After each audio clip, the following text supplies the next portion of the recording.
Greetings, ladies and gentlemen, and welcome to this latest rendition of Tales from Outer Space.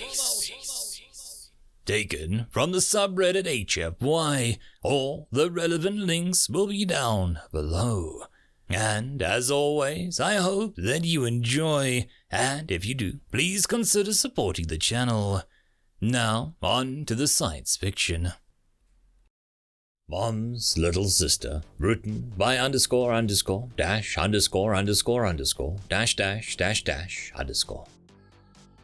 The sandwich shop started out as a namesake implied. It was a small shop, owner-operated, and a hastily walled-off access store in a pseudo-factory district, Nouveau Tlacupacu, despite not being a human colony. The locals had adopted a name in their honor. Those same locals set about mass-producing designs and rustic pottery and arts like fish to water, some would say. Thus, the sandwich shop was always popular with the pottery workers it shared the building with. At least until the authorities found out alcohol was being served on the side, served without a license or proper safety protocol.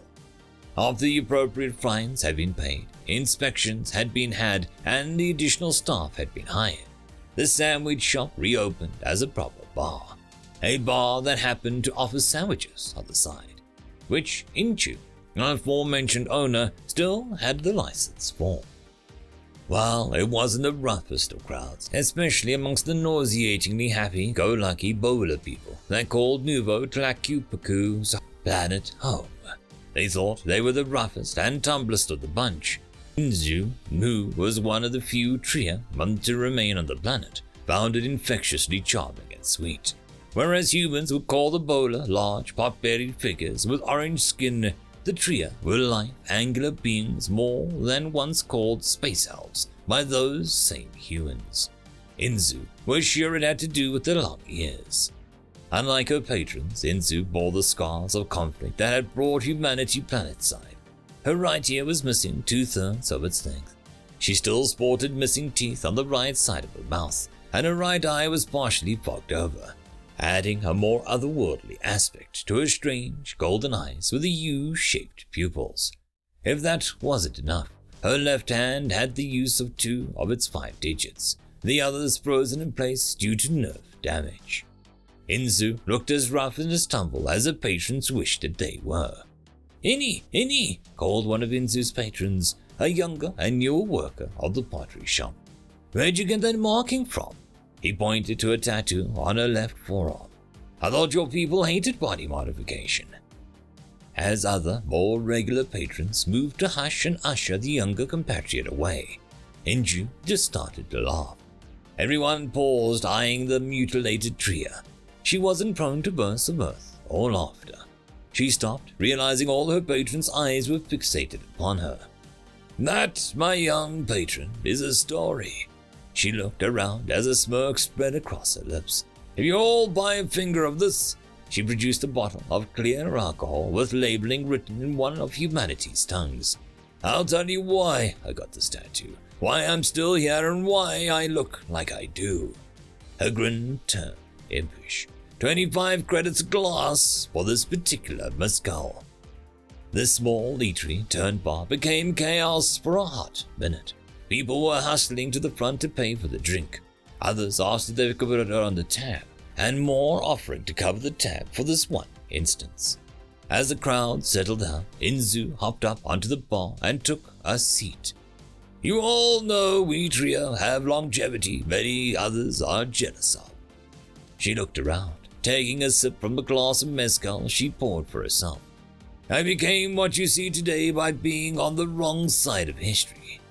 I was a baddie. Some of her patrons blinked in surprise at the admission.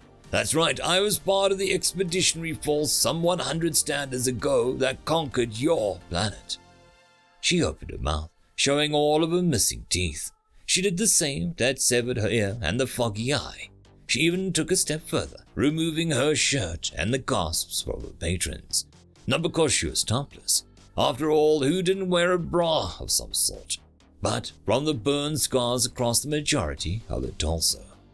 Once upon a time, she was a worse shape than she let on.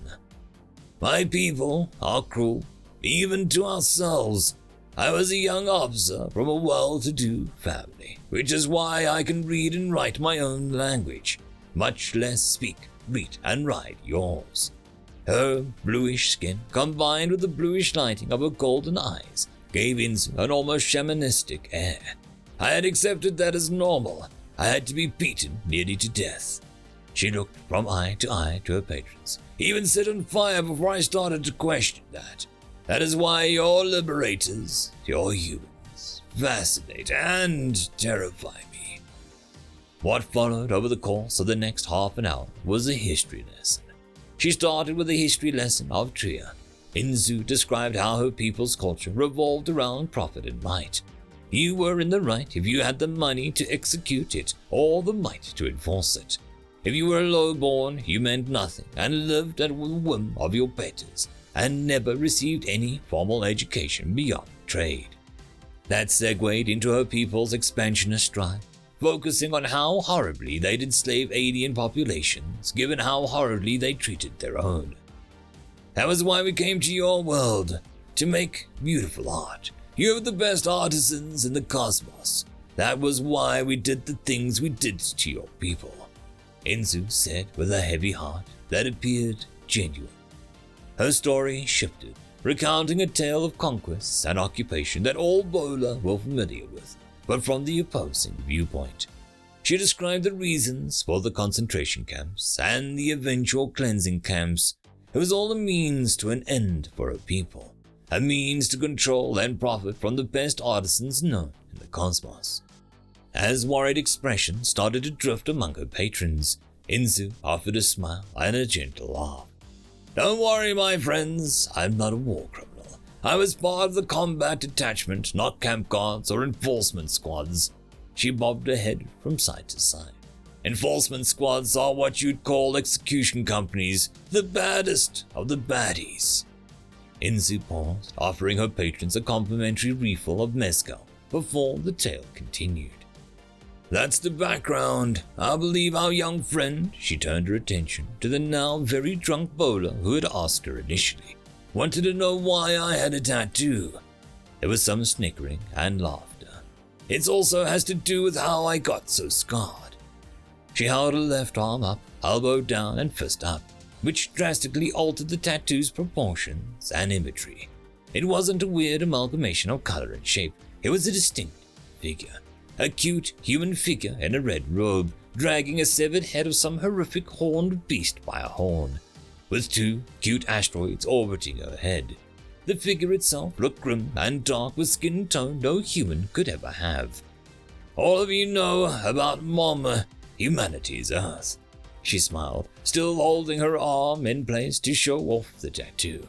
What few of you know is that she was known as Earth-chan way back in humanity's history. Back then, they came up with the personifications of all of the planets in the solar system. Inzu shifted her weight forward, pointing at her right index finger. This is Auntie Rouge, otherwise known as Marsh-chan to the humans. These two, she pointed to the orbiting asteroids, are her moons Phobos and Deimos. This, she pointed at the severed head, it's Demon's head, the demon this little girl killed. She offered her patrons an impish grin, letting them all take in the tattoo. Auntie Rouge is the little sister of Mom, the undead, violent little sister of Mom. Inzu let that sink in. The undead little sister of Mom. After elaborating on what humans meant by undead, Inzu continued. Whereas Mom stands for every grand about humanity, all their positive, excellent points. Auntie Rouge is more feral. Auntie Rouge personifies the rage, the vengeance, the war that humanity has mastered over its eons of existence. Inzu let her arm drift down into her lap. Humanity strives hard to do Mom proud. They do things no other species will do, as you know intimately, to upkeep what their cultural identity demands. She shook her head. My species are the only ones to ever encounter Auntie Rouge. Any reference you'll find to her will be here on your own planet, due to our harsh occupation. There was a pause as Inzu downed the last of her drink. Auntie Rouge is why I'm missing teeth, why I'm missing part of my ear, and only have partial vision in my right eye. She set me on fire, she purged me of the horrible ways that I'd come to embrace and consider normal. She nearly killed me during my education, and I live in terror of her to this day. She poured herself another shot and quickly took it, but she made me question myself. That was when Mom swept in, the Mom you know and love, and built me up again. Confusion reigned over Insu's patrons, causing her to laugh. Auntie Rouge gave me a beating I deserved, my species deserved. She saved your species from us, something I am immensely thankful for. Then Mom swept in, with open arms and tears of compassion. Compassion! Even for me. She shook her head, banishing tears. She swept in and told me I had done wrong, that I'd been a baddie. But it was all right. She would help me rehabilitate myself if I wanted. She would help me find peace. That part of that rehabilitation would be serving you for a time in a penance for my deeds. She smiled. My penance told me to love your people, to love people and humans. That is why I run this little shop. Inzu offered her patrons a toast, pouring herself more. That is why I marked myself for Auntie Rouge, because without Auntie Rouge, I'd never have known the happiness Mom brought to you. The happiness Mom brought to you and me. End of story. And that, my friends, concludes this video. I hope that you enjoyed, and if you do, please consider supporting the author, even by popping over and leaving a thumbs up or a nice comment, just to show your appreciation for the story. However, if you wish to support this channel, there are links down below which will help immensely. I will see you all in the next one, and until then, I hope that you have a fantastic day. Cheers.